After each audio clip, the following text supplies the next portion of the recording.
ઓમ શ્રી ગણેશાય નમઃ. જય શ્રી કૃષ્ણ મિત્રો. જગન્નાથજીની રથયાત્રા. આજે આપણે સાંભળીશું રથયાત્રાનો મહિમા. અષાઢી બીજના દિવસે આટલો બધો મહિમા કેમ છે? તો મિત્રો, અષાઢી બીજના દિવસે જગન્નાથજીની રથયાત્રા નીકળે છે અને આપણે એ જાણીશું કે રથયાત્રાનું શું મહત્વ છે, શા માટે નીકળે છે. ભક્તોના કલ્યાણ માટે, ભક્તજનો ઉપર કૃપા રહે એ માટે ભગવાન આ યાત્રા દ્વારા ભગવાન સૌના કષ્ટ હરે છે. તો આ વિશે આપણે જાણીશું. બોલો ભગવાન જગન્નાથની જય, બોલો વીર બલભદ્રની જય, બોલો બહેન સુભદ્રાજીની જય. મિત્રો, છેલ્લા 500 વર્ષથી ભગવાન જગન્નાથજીની રથયાત્રા કાઢવાની પરંપરા છે. જગન્નાથપુરીમાં વિશ્વ પ્રસિદ્ધ રથયાત્રાની ઉજવણી અષાઢ સુદ બીજના દિવસે ઉજવવામાં આવે છે. ભગવાન જગન્નાથજીની રથયાત્રાની શરૂઆત ભગવાન જગન્નાથના રથ સામે સોનાની સાવરણી લગાવીને શરૂ થાય છે. મંત્રો ઉચ્ચારણથી સ્ત્રોત દ્વારા આ રથયાત્રાનો આરંભ થાય છે. ઘણા પરંપરાના સાધનો છે જેના અવાજો કાઢીને રથને ઝાડા દોરડાથી વિશાળ રથને ખેંચવામાં આવે છે ભક્તો દ્વારા.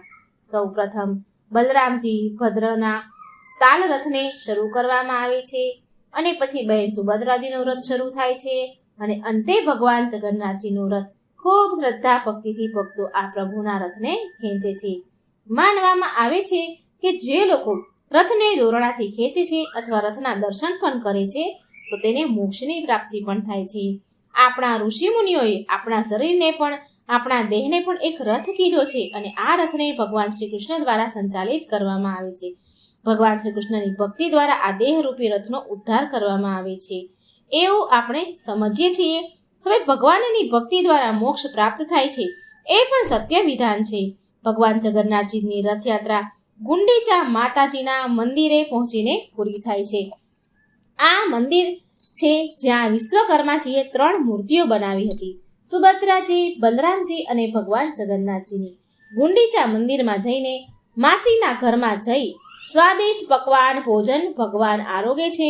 ગુંડીચા દેવી એ ભગવાનના માસી છે. જ્યારે ભગવાન જગન્નાથજી બીમાર પડે છે ત્યારે ભગવાનને ઔષધિઓ, કાળા વગેરેનો ભોગ લગાવવામાં આવે છે જેનાથી ભગવાન જલ્દી સાજા થઈ જાય છે. રથયાત્રાના બીજા દિવસે લક્ષ્મીજી પણ અહીં આવે છે. આમ વિવિધ કથા પ્રચલિત છે. રથયાત્રા સાથે ઘણી બધી કથાઓ પ્રચલિત છે જેના કારણે આ રથયાત્રા મહોત્સવનું આયોજન થાય છે. એ પણ જાણીએ કે અમુક કથા અનુસાર એવું કહેવાય છે કે શ્રી કૃષ્ણ ભગવાનના બહેન સુભદ્રાજી પિયર આવે છે અને તેમના ભાઈઓ સમક્ષ નગર ભ્રમણ કરવાની ઈચ્છા વ્યક્ત કરે છે. ત્યારે ભગવાન શ્રી કૃષ્ણ તેમના મોટા ભાઈ બલરામ સાથે બહેન સુભદ્રા સાથે રથમાં બેસીને નગરમાં ફરવા નીકળે છે. ત્યારબાદ રથયાત્રાનો પર્વ શરૂ થાય છે આવી માન્યતા છે. અને આના સિવાય પણ બીજી કથા છે. તે અનુસાર ગુંડીચા મંદિરમાં સ્થિત દેવી ભગવાન શ્રી કૃષ્ણના માસી છે જે 3 ભાઈ બહેનને તેના ઘરે આવવા માટેનું આમંત્રણ આપે છે.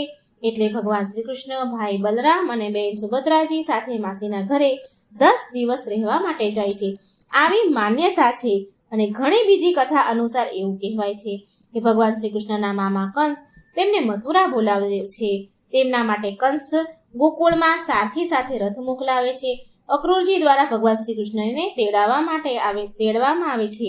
ભગવાન તેમના ભાઈ બહેન સાથે બેસીને મથુરા જાય છે એટલે ત્યારથી જ રથયાત્રા શરૂ થઈ છે એવી પણ માન્યતા છે. અને અમુક કથા અનુસાર એવી માન્યતા પણ છે કે ભગવાન શ્રી કૃષ્ણ તેમના મામા કંસનો વધ કરીને મથુરામાં દર્શન આપવા માટે નીકળે છે અને ત્યારથી જ રથયાત્રાનો આરંભ થયો છે.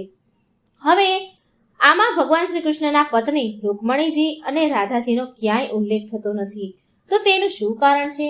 તો પૌરાણિક કથા અનુસાર શ્રી કૃષ્ણ ભગવાન તેમના મહેલમાં સૂતા હતા ત્યારે અચાનક ભગવાન શ્રી કૃષ્ણના મુખમાંથી રાધે રાધે રાધે રાધે રાધા નામનું ઉચ્ચારણ થયું અને તે સમયે રૂકમણીજી ત્યાં કક્ષમાં હાજર હતા. તેમણે આ નામ સાંભળ્યું ત્યારે રૂક્ષ્મણીજીએ રાધાજીનું નામ શ્રી કૃષ્ણના મુખેથી સાંભળ્યું એટલે ઘણું તેમને આશ્ચર્ય થયું. ત્યારે ભગવાન શ્રી કૃષ્ણની બધી જ રાણી માતા રોહિણી પાસે જઈને ફરિયાદ કરવા લાગી કે હે માતા, અમે પ્રભુની આટલી સેવા કરીએ છીએ છતાંય પ્રભુ રાધાજીને શા માટે યાદ કરે છે? ત્યારે રોહિણી માતાએ રાધાજીના સુંદર કથાનું વર્ણન સંભળાવવાનું શરૂ કર્યું. પણ માતા રૂક્ષ્મણીજીએ રોહિણીજીએ શરત મૂકી કે જ્યાં સુધી હું કથા પૂરી ન કરી લઉં ત્યાં સુધી કોઈ અંદર આવે નહીં. માતા રોહિણીની શરત માનીને શ્રી કૃષ્ણ ભગવાનની રાણીઓએ સુભદ્રાજીને દરવાજે ઊભા રાખી દીધા.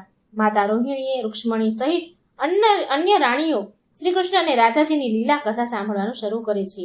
ત્યારે સુભદ્રાજીએ જોયું કે ભગવાન શ્રી કૃષ્ણ અને બલરામજી માતા રોહિણીના કક્ષ તરફ આવી રહ્યા છે, જ્યાં માતા રોહિણી રાધા કૃષ્ણની કથા સંભળાવી રહ્યા છે. ત્યારે સુભદ્રાજીએ આ બંને ભાઈઓને ત્યાં જ રોકી દીધા અને ત્યાં દરવાજા પાસે ઊભા રહીને રહેવાની આજ્ઞા પણ આપી. અને જ્યાં ઊભા હતા દરવાજા પાસે, ત્યાં માતા રોહિણીના સ્વર સંભળાઈ રહ્યા હતા. માતા રોહિણી રાધા કૃષ્ણની લીલા કહે છે તે સાંભળી રહ્યા છે. આ પ્રસંગ દરવાજે ઊભા ભગવાન શ્રી કૃષ્ણ, બલરામજી અને સુભદ્રાજી એટલા બધા ભાવ વિભોર થઈને સાંભળે છે. માતા રોહિણી રાસલીલાનો પ્રસંગ કહી રહ્યા હતા અને આ સાંભળી ભગવાન શ્રી કૃષ્ણ, બલરામજી અને સુભદ્રાજી ભાવ વિભોર થઈ ગયા અને તેમના શરીરો ઓગળવા લાગ્યા. અને તે સમયે નારદ મુનિ પણ ત્યાંથી પસાર થઈ રહ્યા હતા. એટલે નારદજી ભગવાનના આ સ્વરૂપના દર્શન કરી લે છે અને અભિભૂત થયા. અને નારદજીએ ત્રણેયને પ્રાર્થના કરી કે જેવી રીતે મને તમારા આ સ્વરૂપના દર્શન થયા તેવી જ રીતે તમે કળિયુગના ભક્તોને પણ આ સ્વરૂપના દર્શન થાય તે માટે હે પ્રભુ તમે ફરી તમારા આ સ્વરૂપમાં દર્શન આપો. ત્યારે ભગવાને નારદજીની વાત માની અને આ જ કારણે ભગવાન જગન્નાથજીને શ્રી કૃષ્ણ અને રાધાજીનું સ્વરૂપ માનવામાં આવે છે. ભાઈ બલરામ અને સુભદ્રાજીની લાકડાની જે અધૂરી મૂર્તિ છે તેની સાથે રથયાત્રાની પરંપરા શરૂ થઈ છે.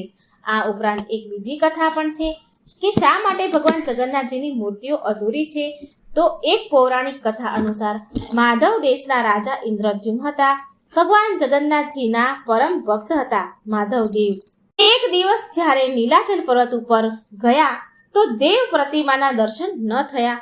ત્યારે આકાશવાણી થઈ કે જલ્દી ભગવાન જગન્નાથજીનું રૂપ ધરતી ઉપર પ્રગટ થશે. આકાશવાણી સાંભળીને રાજા તો બહુ ખુશ થયા. એક દિવસ રાજા ઇન્દ્રદ્યુમ્ન સૂતા હતા ત્યારે શ્રી હરિ વિષ્ણુ ભગવાન સપનામાં આવીને ઇન્દ્રદ્યુમ્નના સપનામાં જાય છે અને પુરીના સમુદ્રમાં એક મોટું લાકડું તરતું હશે, તે લાકડામાંથી મારી મૂર્તિ બનાવજે. આટલું કહીને ભગવાન અંતર્ધ્યાન થઈ ગયા અને રાજાની આંખ ખુલી ગઈ. પછી રાજા ઇન્દ્રદ્યુમ્ન પુરીના સમુદ્ર પાસે આવ્યા. એટલે જેવી રીતે ભગવાને કહ્યું હતું સપનામાં તેવી રીતે સમુદ્રમાં લાકડું, બહુ મોટું એક લાકડું તરતું આવ્યું. એટલે રાજાએ તે લાકડું બહાર કઢાવ્યું અને એ લાકડામાંથી મૂર્તિનું નિર્માણ કરવા માટે તેના રાજ્યમાં લઈ ગયા. ભગવાનની આજ્ઞા માનીને દેવતાઓ પણ શિલ્પી વિશ્વકર્માને દેવતા પાસે મોકલ્યા. એક વૃદ્ધ માણસનું સ્વરૂપ લઈને વિશ્વકર્મા રાજા પાસે આવ્યા. ત્યારે રાજાએ તેમને મૂર્તિ બનાવવા માટે આગ્રહ કર્યો. એટલે વિશ્વકર્માએ મૂર્તિ બનાવવાની તો હા કહી, પરંતુ એક શરત મૂકી. અને તેમની શરત એ હતી કે જ્યાં સુધી મૂર્તિનું નિર્માણ ન થઈ જાય ત્યાં સુધી તે એક બંધ રૂમમાં જ મૂર્તિ બનાવશે અને એકલા જ રહેશે. તે ઓરડામાં કોઈ પણ પ્રવેશ કરશે નહીં તો એ કામ અધૂરું મૂકીને ચાલ્યા જશે. આવી શરત મૂકી. રાજાએ આ શરત સ્વીકાર કરી અને રાજાએ તેમને એક રૂમ આપી દીધો. તે જગ્યાનું નામ હતું ગુંડીચા અને રાજાની પત્નીનું નામ પણ ગુંડીચા હતું. વિશ્વકર્માજીએ 22 દિવસની શરત મૂકી હતી. 22 દિવસમાં મૂર્તિ પૂરી કરશે અને 22 દિવસ સુધી કોઈ ઓરડો ખોલશે નહીં. મૂર્તિ પૂરી થઈ જશે 22 દિવસમાં, એટલે એ જાતે જ ઓરડો ખોલશે. હવે તેમાં 15 દિવસ તો થઈ ગયા વિશ્વકર્માજીને મૂર્તિ બનાવતા અને જ્યારે અંદર મૂર્તિ બનાવતા હતા બંધ બારણે, તો બારણાની બહાર બધા સાધનો જે કરવત હથોડી હોય એના અવાજ આવતા હતા. રોજ આ અવાજો, સાધનોના અવાજો રાણીને સંભળાતા હતા. એક દિવસ 15 દિવસ થઈ ગયા પછી 16મા દિવસે ઓરડાની બહારથી કોઈ પણ પ્રકારનો અવાજ આવતો બંધ થઈ ગયો. રાણીએ ધ્યાનથી સાંભળ્યું પણ કોઈ પણ પ્રકારનો અવાજ આવ્યો નહીં. આ જોઈ રાણી તો ગભરાઈ ગઈ. તેના પતિ રાજા પાસે ગઈ અને રાજાને કહે છે કે રોજ તો મૂર્તિ બનાવતા સાધનોનો અવાજ આવે છે, પણ આજે ઓરડામાંથી કોઈ પણ પ્રકારનો કોઈ પણ સાધનનો અવાજ નથી આવતો. ક્યાંક તે વૃદ્ધ માણસ અંદર ભૂખ તરસના કારણે મરી તો નહીં ગયા હોય ને? રાણીની વાત સાંભળીને રાજા બોલ્યા, પણ તે મૂર્તિકારે આપણને શરત મૂકી છે કે ઓરડો 22 દિવસ સુધી ખોલવો નહીં, તો આપણે હવે ઓરડો કેવી રીતે ખોલીએ? જો આમ કરશું તો તેમની શરત તૂટશે અને મૂર્તિ નહીં બને. પણ રાણી રાજાની વાત માનતા નથી અને કહે છે કે મહારાજ, જો ઓરડો તો ખોલવો જ પડશે, કારણ કે જો તે મૂર્તિકાર અંદર મૃત્યુ પામ્યો હશે તો આપણા ઉપર પાપ ચડશે અને ઓરડો ખોલ્યા વગર આપણને આ જાણ કેવી રીતે થશે? માટે તપાસ તો કરવી જ પડશે. અંદરથી અવાજ કેમ નથી આવી રહ્યો?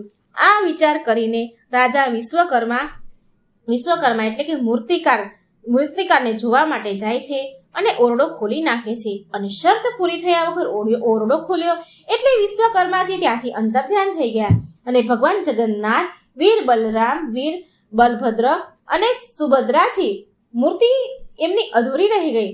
રાજાને આ જોઈ ઘણું દુઃખ થયું, પછતાવો થયો શરત તોડ્યાનો. પરંતુ હવે તું શું થાય?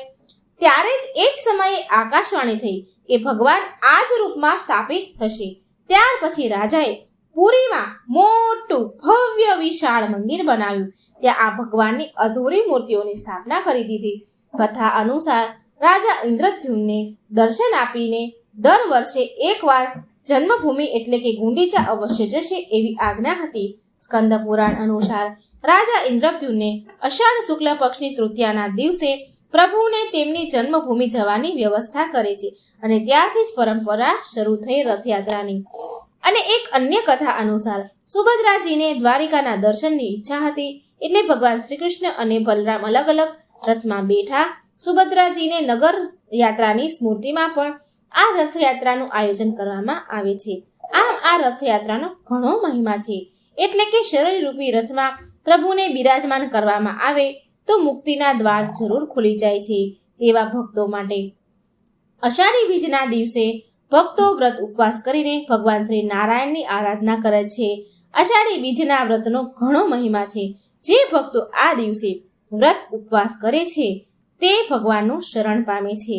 ભગવાનની એના ઉપર કૃપા રહે છે, તમામ સુખ મળે છે, પુત્ર પરિવાર સાથે ભાગવત ભક્તિ પ્રાપ્ત કરે છે, શત્રુઓ ઉપર બધા ઉપર વિજય મેળવે છે, બાધાઓ દૂર થાય છે. આ ત્રણેય રથમાં વિવિધ રૂપે પૂજા થાય છે. સોનાની સાવરણીથી રથ મંડપ સાફ કરવામાં આવે છે. ત્યાંના રાજા દ્વારા પરંપરા આવી ચાલતી આવી છે. ભગવાન જગન્નાથજીનો રથ ગરુડ ધ્વજ, નંદી ઘોષ અને કાપેધ્વજના નામે ઓળખવામાં આવે છે. અને આ રથમાં સારથીનું નામ હોય છે દારૂક. ભગવાન જગન્નાથજીના રથના ઘોડાનું નામ છે બલાહક, શંખ, શ્વેત અને હરિદાસ. જગન્નાથજીનો રથ સફેદ હોય છે. રથમાં રક્ષક પક્ષીરાજ ગરુડ છે. આ રથ પર હનુમાનજી અને નૃસિંહ ભગવાનનું ચિહ્ન જોવા મળે છે. સુદર્શન સ્તંભ હોય છે. આ રથની રક્ષાનું પ્રતીક છે. ભગવાન જગન્નાથજીના રથનો રંગ લાલ અથવા પીળો હોય છે. તે બીજો રથના આકારમાં થોડો મોટો હોય છે. આ બીજા બે રથ કરતા થોડો મોટો હોય છે. રથને જે દોરડાથી ખેંચવામાં આવે છે તેનું નામ છે શંખચૂર્ણ. બલરામજીના રથમાં લાલ ધ્વજ હોય છે. મહાદેવનું ચિહ્ન હોય છે. રથના રક્ષક વાસુદેવ સ્વયં સારથીનું નામ મતાલી છે. સુભદ્રાજીના રથનું નામ છે દેવદલન અને તેના રથ પર દેવી મા દુર્ગાનું ચિહ્ન છે. રથના રક્ષક જય દુર્ગા અને સારથી અર્જુન હોય છે. આ ત્રણેય રથમાં ખીલી કે કાંટાનો ઉપયોગ થતો નથી અને ત્યાં સુધી કે કોઈ ધાતુનો પણ ઉપયોગ થતો નથી. સ્કંદ પુરાણ અનુસાર જે વ્યક્તિ રથયાત્રામાં સામેલ થાય છે તેના બધા જ કષ્ટ મટે છે. તો મિત્રો, આપણે સાંભળી ભગવાન જગન્નાથજીની રથયાત્રાનો મહિમા વિશે. જગન્નાથપુરીનું મંદિર અષ્ટકોણમાં આવેલું છે. જગન્નાથજીના શિખર ઉપર જે અષ્ટ ધાતુથી બનાવવામાં આવેલું છે ભગવાન શ્રી વિષ્ણુનું સુદર્શન ચક્ર સ્થાપિત છે. આ સુદર્શન ચક્રની ખાસિયત એ છે કે પુરીના મંદિરમાં સ્થિર શિખર ઉપર આવેલું સુદર્શન ચક્ર ગમે તે દિશામાંથી તમે જુઓ તો એ તમારી સામે જ હોય એવી રીતે દર્શન થાય છે.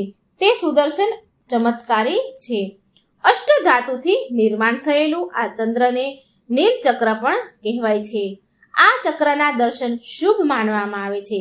અને જગન્નાથપુરીના મંદિરમાં એક બીજું પણ ચમત્કારિક રહસ્ય છે. જગન્નાથ મંદિર પુરીને જે ધજા લહેરાય છે તે પવનની વિરુદ્ધ દિશામાં જ લહેરાય છે. આ ખૂબ જ આશ્ચર્યની વાત છે. અને આ મંદિરની અદ્ભુત વાત છે કે મંદિરની ધજા બદલવા માટે એક પૂજારી 45 શિખર ચડીને પાછું ઉલટું ચડી અને તે ધજાને નિત્ય બદલે છે. 45 શિખર ચડવાના અને એ પણ ઊંધા ચડવાના, ઉલટું ચડવાનું અને ધજા બદલાય છે. અને આ મંદિરનું બીજું રહસ્ય છે કે જગન્નાથપુરીનું મંદિર જે શિખરે છે તેનો પડછાયો ક્યાંય નથી પડતો. આમ તો અન્ય મંદિરના શિખરોમાં પક્ષી પંખીઓ બેસતા હોય છે, પણ અહીં આ મંદિરના શિખર ઉપર કોઈ પક્ષી બેસતા પણ નથી અને તેના ઉપરથી ઉડીને જતા પણ નથી. જગન્નાથપુરીમાં જે રસોઈ થાય છે તે દુનિયાની સૌથી મોટી રસોઈ છે. એક સાથે 500 થી 600 રસોઈયા, 300 થી 400 કર્મચારી સહિત રસોઈ તૈયાર થાય છે. 300 થી 400 સહકર્મચારી સહિત રસોઈ તૈયાર થાય છે અને ભગવાનનો આ મહાપ્રસાદ બને છે. જગન્નાથપુરીમાં પ્રસાદ પકાવવા માટે 7 વાસણ એક ઉપર એક એમ 7 હાંડી મૂકવામાં આવે છે. અને સૌથી મોટી આશ્ચર્યની વાત તો એ છે કે જે ચૂલામાં અગ્નિ પાસે પહેલું વાસણ એટલે કે સૌથી પહેલું નીચેનું પહેલું વાસણ હોય છે તેના કરતા સૌથી ઉપરનું જે 7મું વાસણ હોય છે, 7મી હાંડી હોય છે, તે પ્રસાદ પહેલો પાકે છે. પછી એના નીચેનો, છઠ્ઠો, પછી 5મો, એવી રીતે ઉપરથી નીચે પ્રસાદ પાકે છે. સૌથી નીચેનો જે ચૂલા પાસેનું પહેલું જે પાત્ર હોય છે એ છેલ્લે પાકે છે. આ સૌથી મોટો ચમત્કાર છે. જગન્નાથપુરીમાં માટીના જ વાસણમાં રસોઈ બનાવવામાં આવે છે. બીજી ભગવાનની અદ્ભુત લીલા એ છે કે આ મંદિરમાં ગમે તેટલી સંખ્યામાં લોકો પ્રસાદ લેવા માટે આવે તો પણ ક્યારેય પ્રસાદ ખૂટતો નથી. ભગવાન જગન્નાથ ભગવાનની મૂર્તિ લીમડાના લાકડામાંથી બનાવવામાં આવે છે. જ્યારે પણ અષાઢ માસમાં અધિક માસ આવે છે ત્યારે ભગવાનની મૂર્તિ બદલવામાં આવે છે અને નવી મૂર્તિનું નિર્માણ કરવામાં આવે છે. ભગવાન જગન્નાથજી, બલરામજી અને સુભદ્રાજીની મૂર્તિ બદલવામાં આવે છે. તેને 9 કલેવર પણ કહેવામાં આવે છે. મૂર્તિઓ બનાવતી વખતે પણ ખાસ ધ્યાન રાખવામાં આવે છે. જેમ કે શ્રી કૃષ્ણ ભગવાનનું શ્યામ સ્વરૂપ છે માટે એવા જ લીમડાના વૃક્ષનો પસંદ કરવામાં આવે છે અને લીમડાનું વૃક્ષ કાપતા પહેલા પણ નાનો એવો હવન કરવામાં આવે છે.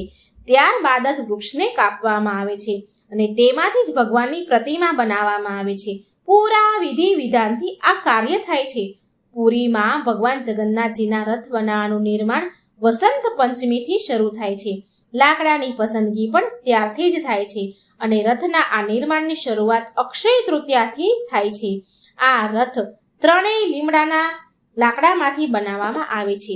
વિશ્વકર્મા સમુદાયના લોકો ઘણી પેઢીઓથી આ રથનું નિર્માણ કરતા આવ્યા છે.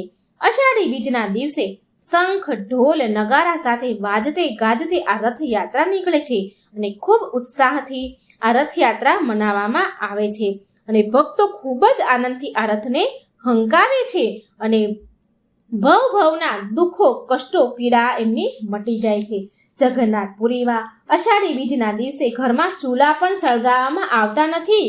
રથયાત્રા દરમિયાન કોઈ પણ જાતિ ભેદ અહીં જોવા મળતો નથી. આ અષાઢી બીજના દિવસે ભગવાન તેના ભક્તો પર કૃપા વરસાવે છે. આ દિવસનો અલૌકિક મહિમા છે. ભગવાન જગન્નાથ, બળભદ્ર અને સુભદ્રાજીના આશીર્વાદ, કૃપા સદાય મિત્રો તમારા ઉપર રહે એવી મારી પ્રાર્થના છે. બોલો ભગવાન જગન્નાથની જય. જો મિત્રો આ ભગવાનની પવિત્ર રથયાત્રાની વાર્તા તમને સારી લાગી હોય તો વિડીયો લાઈક કરજો, સગા વહાલા સંબંધીઓમાં મિત્રોમાં શેર કરજો અને આ ચેનલને સબસ્ક્રાઇબ કરવાનું ભૂલશો નહીં. જય શ્રી કૃષ્ણ. રાધે રાધે. Thank you. ઓમ શ્રી ગણેશાય નમઃ. જય શ્રી કૃષ્ણ મિત્રો. જગન્નાથજીને ભારે પડ્યો મા લક્ષ્મીનો શ્રાપ. ખબર જ હતી જગન્નાથજીને કે આ થવાનું જ છે, પણ મોટા ભાઈ બલરામને કોણ સમજાવે? કહ્યું હતું કે આવું ન કરો, પણ મોટા ભાઈ બલરામને તો તેમની આજ્ઞાનું પાલન જ કરવું હતું. મા લક્ષ્મીને મંદિરમાંથી નીકાળવા જ હતા અને નીકાળી પણ દીધા. પછી શું? હવે બંને ભાઈ જગન્નાથજી અને બલરામજી ઘરે ઘરે જઈને ભિક્ષા માંગે છે. હવે શું કરે બીજું? લક્ષ્મીજીએ એટલો મોટો શ્રાપ જો દઈ દીધો. મિત્રો આજે હું તમને સંભળાવવા જઈ રહી છું જગન્નાથજી અને લક્ષ્મીજીની ખાટી મીઠી કથા કે જેમણે એટલું મોટું રૂપ લઈ લીધું. લક્ષ્મી દેવીએ જગન્નાથજીને શ્રાપ દઈ દીધો. પણ એવું શું થઈ ગયું કે મા લક્ષ્મીને શ્રાપ આપવો પડ્યો? તો ઓડિશામાં એક પ્રથા છે કે માગસર મહિનામાં ગુરુવારના દિવસે અહીંની સ્ત્રીઓ મા લક્ષ્મીની વિશેષ પૂજા અર્ચના કરે છે અને સ્વયં મા લક્ષ્મી પોતે ભગવાન જગન્નાથજીની આજ્ઞા લઈને પુરીનું મંદિર છોડી તેમના ભક્તોના ઘરે આશીર્વાદ દેવા માટે જાય છે. તો એકવાર મા લક્ષ્મીએ આ સમયમાં વૃદ્ધ ડોશીમાનું એક સ્વરૂપ લીધું અને અલગ અલગ ઘરોમાં જવા લાગ્યા. અને ત્યારે તેમણે જોયું કે સવારે સૂર્યોદય થયાનો સમય ઘણો વીતી ગયો હતો અને છતાં પણ એક મોટા ઘરના વ્યાપારીના ઘરની વહુ હજી સુધી સૂઈ રહી હતી અને તેના કારણે તેના ઘરમાં હજુ સુધી સાફ સફાઈ થઈ ન હતી અને ના તો કોઈ પૂજા પાઠ થયા હતા. આ જોઈ મા લક્ષ્મી એક વૃદ્ધ ડોશીમાના સ્વરૂપમાં તે ઘરમાં ગયા. તો એ ઘરમાં એક વૃદ્ધ ડોશી હતા, તેની પાસે ગયા અને તેમને કહ્યું કે અરે ડોશીમા, આ શું? આજે તો મા લક્ષ્મીની વિશેષ પૂજાનો દિવસ છે અને તમારા ઘરની સ્ત્રીઓ હજી સુધી ઊંઘી રહી છે. આ સારી વાત નથી. આજે તો તમારે સવારે જલ્દી ઉઠી મા લક્ષ્મી દેવીની વિશેષ પૂજા કરવાની હોય ને. મા લક્ષ્મીની વાત સાંભળી તે ઘરની ડોશી બોલી, અહંકાર અને ઘમંડથી બોલી, અરે અરે અરે, તું કોણ છે મને શીખવાડવા વાળી? અમારી ઉપર તો પહેલેથી જ મા લક્ષ્મીની કૃપા છે. અમારે કોઈ જરૂર નથી પૂજા પાઠ કરવાની. સાંભળ્યું ને તે? હવે જા અહીંથી. તારો ઉપદેશ કોઈ બીજાને આપજે જેને આની જરૂરત હોય. ખબર નહીં ક્યાંથી સવાર સવારમાં ચાલ્યા આવે છે. એ ડોશી આવું બોલી. જ્યારે મા લક્ષ્મીએ આવું સાંભળ્યું એટલે ચૂપચાપ ત્યાંથી ચાલ્યા ગયા અને સાથે સાથે તે ઘરની વ્યાપારીના ઘરનું બધું જ વૈભવ સુખ સંપત્તિ લેતા ગયા. અને હવે સાચે જ વ્યાપારીનું ઘર એટલું દુઃખી અને દરિદ્ર થઈ ગયું કે તેમને ઘરે ઘરેથી ભિક્ષા માંગવાના દિવસ આવી ગયા. અને ત્યાર પછી મા લક્ષ્મીએ ગામમાં ગયા જ્યાં ચંડાળ જાતિના લોકો રહેતા હતા. ત્યાં જઈને લક્ષ્મીજી એક ચંડાળના ઘરમાં ગયા અને તેમને જોયું કે તે ચંડાળ જાતિની એક સ્ત્રી સવારમાં જલ્દી ઉઠી ગઈ હતી અને તેણે આખા ઘરની સાફ સફાઈ કરી અને મા લક્ષ્મીની પૂજાની તૈયારી કરી રહી હતી. આ જોઈ મા લક્ષ્મી અત્યંત પ્રસન્ન થયા અને મા લક્ષ્મીએ તે ઘરમાં ધન વૈભવ ઐશ્વર્યની વૃદ્ધિ કરી. અને પછી મા લક્ષ્મી અલગ અલગ ઘરોમાં જઈ રહ્યા હતા સવારમાં. ત્યારે સવારમાં જગન્નાથજી અને બલરામજી ચક્કર લગાવવા એટલે કે આંટો મારવા નીકળ્યા હતા. ત્યારે ભગવાનને અને બલરામજીએ જોયું કે લક્ષ્મીજી ચંડાળોના ઘરમાં જઈ રહ્યા છે. આ જોઈ મોટા ભાઈ બલરામને બહુ ગુસ્સો આવ્યો. ભગવાન બલરામ જગન્નાથજીને કહે છે કે જો તો ખરા કાના, તારી પત્ની ચંડાળના ઘરમાં જઈ રહી છે. શું તેને ખબર નથી કે આ લોકો અશુદ્ધ હોય છે? આ ચંડાળ જાતિના લોકો કોઈ પણ પ્રકારના નિયમોનું પાલન નથી કરતા અને લક્ષ્મીજી તો તેમના ઘરમાં ગયા. બલરામજી કહે છે તે હવે આપણા મંદિરમાં પ્રવેશવા યોગ્ય નથી રહી લક્ષ્મી, માટે હવે તારી પત્ની લક્ષ્મી દેવીનો ત્યાગ કરવો પડશે. હવે મિત્રો અહીં હું એક વાત સ્પષ્ટ કહેવા માંગુ છું કે અહીં ચંડાળ જાતિનો અર્થ જન્મથી નહીં પણ કર્મથી છે. ચંડાળ કોઈ જન્મથી નથી, નીચી જાતિ નથી, પરંતુ આ એ લોકો છે જે વૈદિક ધર્મ અને નિર્દોષનું પાલન નથી કરતા, જે અવૈધ કાર્યમાં લુપ્ત રહે છે. પછી ભલે તે ઉચ્ચ કોટીના બ્રાહ્મણ જાતિ હોય કે ગમે તેવા ઊંચા કે નીચી જાતિના લોકો હોય. તો બલરામ ભગવાનનો વિચાર અહીં નીચી જાતિનો નથી પણ એવા નીચા કર્મ કરવાના માટેનો છે. એવું ન વિચારશો કે બલરામ ભગવાન નીચી જાતિના લોકોની ઉપેક્ષા કરે છે. તો ચાલો આગળ સાંભળીએ. જ્યારે જગન્નાથજીએ બલરામજીને આવી વાત સાંભળી તો તેમને મોટું આશ્ચર્ય થયું. તેમણે તેમના ભાઈ બલરામને સમજાવવાની ઘણી કોશિશ કરી. ભગવાન કહે છે કે ભાઈ, લક્ષ્મી દેવી તો પહેલેથી જ મારી પાસેથી અનુમતિ એને લઈ લીધી હતી કે આજના દિવસે તેના ભક્તોના ઘરે જશે અને મા લક્ષ્મીની પૂજા તો બધા જ કરી શકે ને, તો પછી તે એક બ્રાહ્મણ અને એક ચંડાલમાં ભેદભાવ કેવી રીતે કરી શકે? આવું ન બોલો બલરામ ભાઈ. લક્ષ્મીજીને મંદિરમાંથી નીકાળવાની વાત ન કરો, પણ મોટા ભાઈ તો મોટા ભાઈ છે. તે તેમની વાત પર તો અડગ જ રહી ગયા. તે બોલ્યા, એ હું કઈ ન જાણું. મેં આદેશ આપી દીધો ને, તેનું પાલન કરો. કાના, તારી પત્નીનો ત્યાગ તારો કરવો જ પડશે, નહીં તો. આમ કહીને બલરામ ભગવાન અટકી ગયા. પણ જગન્નાથજી ભાઈ બલરામની વાત કાપતા કહે છે કે તે વાતને મજાકમાં લેવાનો પ્રયત્ન કર્યો અને ઉપવાસ કરતા બોલ્યા, નહીં તો શું ભાઈ, ચાલો ને, આ બધી વાતને છોડો. મને બહુ ભૂખ લાગી છે. ચાલો જલ્દીથી પેટ પૂજા કરવા જઈએ. એમ પણ સવારમાં તમે મને બહુ ચલાવ્યો છે, થાકી ગયો છું હું. ચાલો પાછા મંદિરે જઈએ. આપણો ભોગ તૈયાર હશે ત્યાં. પણ નહીં, આ તો મોટા ભાઈ છે, આને તમે વાતોમાં ન ફસાવી શકો, ન ઘુમાવી શકો. બસ બલરામજી તેની વાત પર અડગ જ રહ્યા. બસ તેને સાફ સાફ શબ્દોમાં તેમણે નિર્ણય સંભળાવી દીધો અને બોલ્યા કે જો કાના, તું મને આવી રીતે મૂર્ખ બનાવવાની કોશિશ ન કર, તારી વાતોમાં ફસાવાનો ઉલઝાવવાનો પ્રયાસ ન કર. ઠીક છે, તારી બધી જ ચતુરાઈ હું સમજુ છું. તો એ માટે મારો આ અંતિમ નિર્ણય છે, કાં તો તું તારી પત્ની લક્ષ્મી દેવીને આ મંદિરમાંથી નીકાળી દે, કે પછી હું જ ચાલ્યો જાઉં અહીંથી. આમ કહી બલરામ ભગવાન ચાલવા લાગ્યા અને આપણા પ્યારા જગન્નાથજી ફસાઈ ગયા. એક તરફ મોટા ભાઈ અને એક તરફ આજ્ઞાકારી પત્ની. હવે શું કરવું? અને છેલ્લે ભગવાન થાકી હારીને માં લક્ષ્મીને બોલાવ્યા અને તેમને કહ્યું કે તમે આજે એક ચંડાળના ઘરમાં ગયા હતા, માટે એમ કહીને મોટા ભાઈ બલરામજીએ આજ્ઞા છે કે હવેથી તમે આ શ્રી મંદિરમાં પ્રવેશ નહીં કરી શકો. આ સાંભળી મા લક્ષ્મીને આશ્ચર્ય થયું. તે દુઃખી થયા અને બોલ્યા કે સ્વામી, તમે તો જાણો છો કે હું તમારી આજ્ઞા અનુમતિ લઈને જ દરેક વર્ષે આ માગસર મહિનામાં હરેક સમયે દરેક ભક્તોને ઘરે હું આશીર્વાદ આપવા જાઉં છું.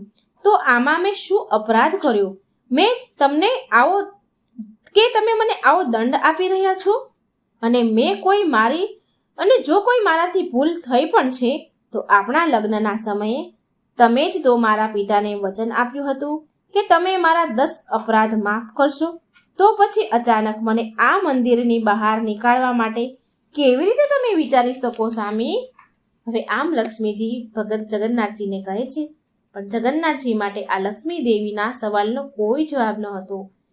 પાછા તે મૌન જ ઊભા રહ્યા અને તેના મૌનના અર્થ હતો કે તેના મોટા ભાઈની આજ્ઞાની સામે તે પણ લાચાર હતા. અને આ પ્રકારે ચૂપચાપ ઊભા રહેતા જોઈને લક્ષ્મી દેવીને બહુ ક્રોધ આવ્યો અને પછી માં લક્ષ્મીએ જગન્નાથજીને શ્રાપ આપી દીધો. અને આ શ્રાપ અત્યંત ભયંકર હતો. તેમણે જગન્નાથજીને કહ્યું, આગળના 12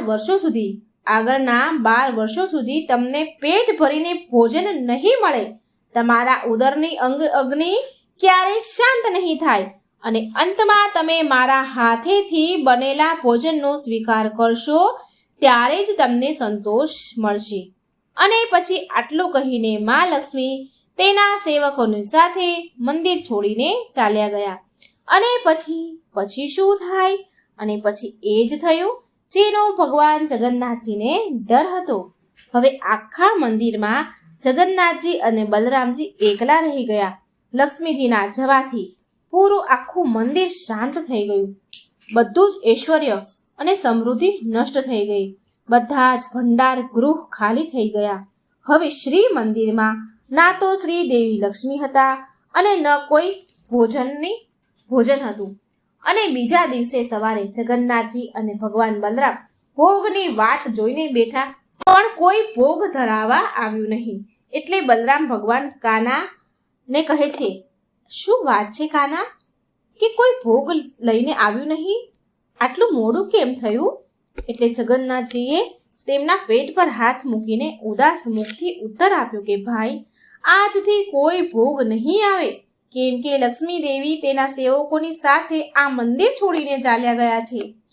ત્યારે ભગવાન બલરામજીએ આ વાત સાંભળી અને કહે છે કે એમ વાત છે, ચાલો કઈ વાંધો નહીં, સારી વાત છે. જો લક્ષ્મી દેવી એ ભૂલ કરી છે તો પ્રાયશ્ચિત તો કરવું જ પડશે ને. કઈ વાંધો નહીં, આપણે જાતે જ આપણે ભોગ બનાવી લઈશું.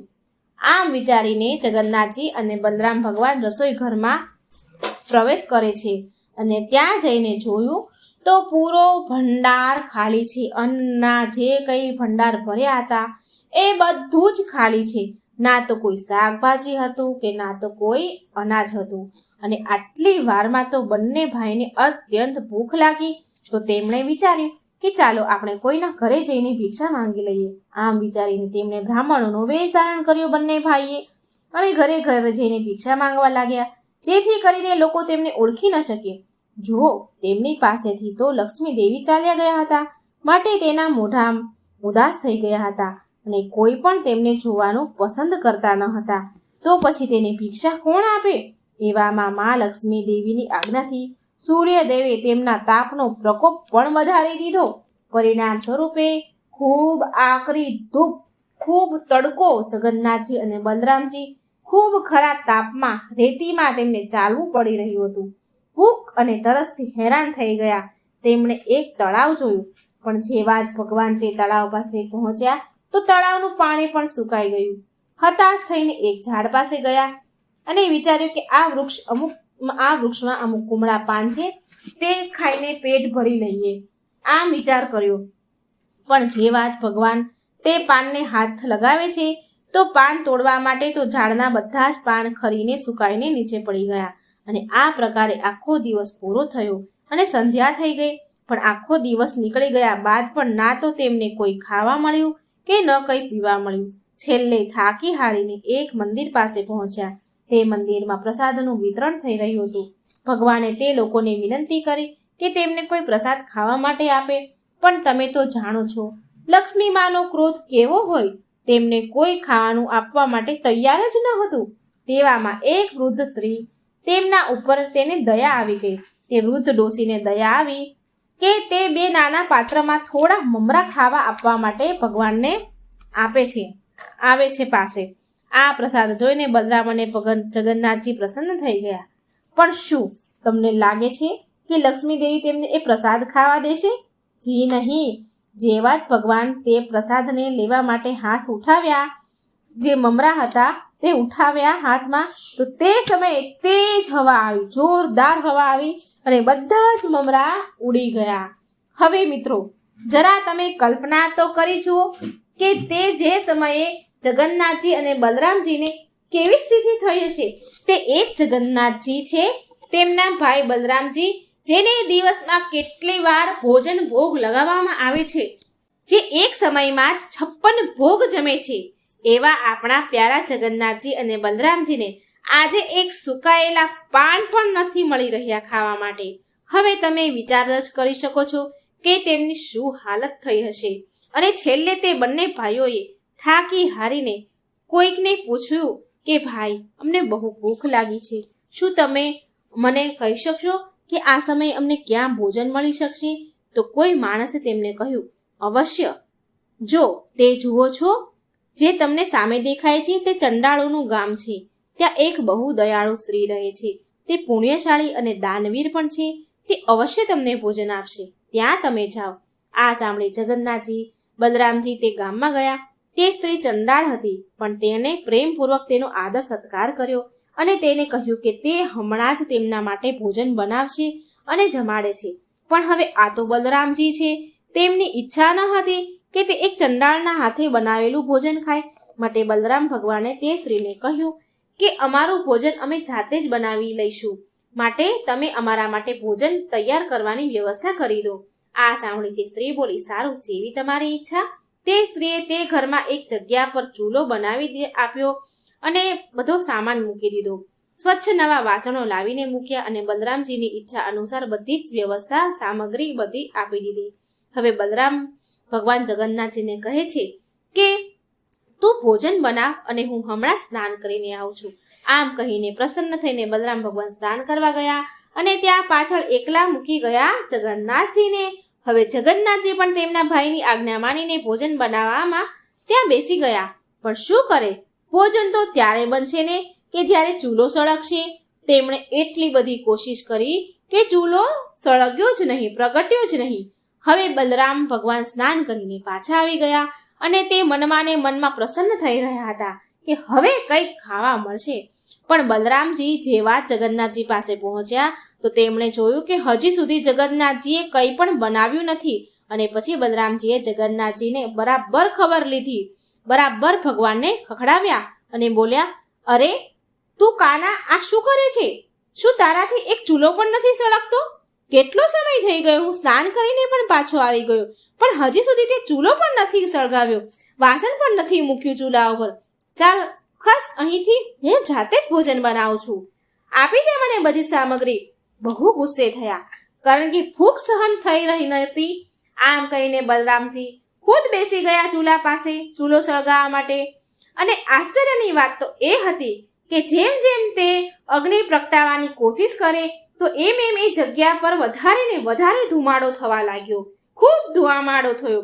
બહુ જ વાર કોશિશ કર્યા પછી પણ ચૂલો સળગ્યો નહીં અને આખું ઘર ધુવાડાથી ભરાઈ ગયું અને બંને ખાંસવા લાગ્યા. બંનેને ખાંસી જોરદાર આવવા લાગી અને અંતે તે બંનેની આંખોમાંથી તો પાણી નીકળવા લાગ્યા. હવે અંતે થાકી હારીને જગન્નાથજી ભાઈ બલરામજી એ તે ઘરની સ્ત્રીને કહ્યું કે કંઈક ખાવા માટે અમને આપી દો અને ચંડાળ સ્ત્રી બંને ભાઈ માટે ભોજન બનાવીને લઈને આવી. એ બંને ભોજન જમ્યા અને તેમને એ વાતનો અનુભવ થયો કે તે ભોજન સાચુંમાં જ સ્વાદિષ્ટ હતું. તે સ્વાદ કંઈક જાણ્યો પહેચાન્યો હતો એવું લાગ્યું. એ સ્વાદ એમણે પહેલા ખાધેલું હોય, એ સ્વાદ એમણે પહેલા માણેલું હોય એવું એમને લાગ્યું. તે સ્વાદ બિલકુલ એવો જ હતો જેવો લક્ષ્મીજી તેમની માટે જમવાનું બનાવતા હતા. અને ભોજનના અંતમાં તેમણે એક વિશેષ મિષ્ટાન પીરસી. એ ચંડાળ જાતની સ્ત્રીએ જ્યારે તે મીઠાઈ એ બંને ભાઈઓએ ખાધી તો તેમને તરત જ આશ્ચર્ય થયું, કારણ કે આ તે વિશેષ મીઠાઈ હતી જે લક્ષ્મીજી પોતે રોજ તેમના માટે બનાવતા હતા અને આ વિશે કોઈને પણ જાણકારી ન હતી. તો પછી એ સ્ત્રી આ મીઠાઈ કેવી રીતે બનાવી? આ જોઈ બંને ભાઈને વિશ્વાસ થઈ ગયો કે આ ઘરમાં લક્ષ્મી દેવી અવશ્ય છે અને ભોજન પણ તેમના દ્વારા જ બનાવવામાં આવ્યું છે. નહીં તો આ ઘરની સ્ત્રીને કેવી રીતે ખબર પડી કે ભોજન કર્યા પછી જગન્નાથજી અને બલરામજીને વિશેષ મિષ્ટાન જોઈએ છીએ? તો બસ બંને ભાઈને તેમની ભૂલોનો અહેસાસ થઈ ગયો, એમની ભૂલ સમજાઈ ગઈ. અને ખાસ કરીને બલરામજીને. હવે તે હતા મોટા ભાઈ, લક્ષ્મીજીના જેઠ. તો તે લક્ષ્મીજી સાથે સીધા વાત કેવી રીતે કરે?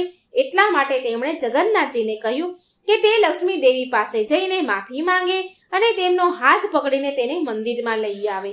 બલરામજીએ જગન્નાથજી દ્વારા લક્ષ્મીજીને એ સંદેશ પણ મોકલાવ્યો કે આજ પછી લક્ષ્મી દેવી જ્યાં ઈચ્છા હોય ત્યાં તે જઈ શકે છે.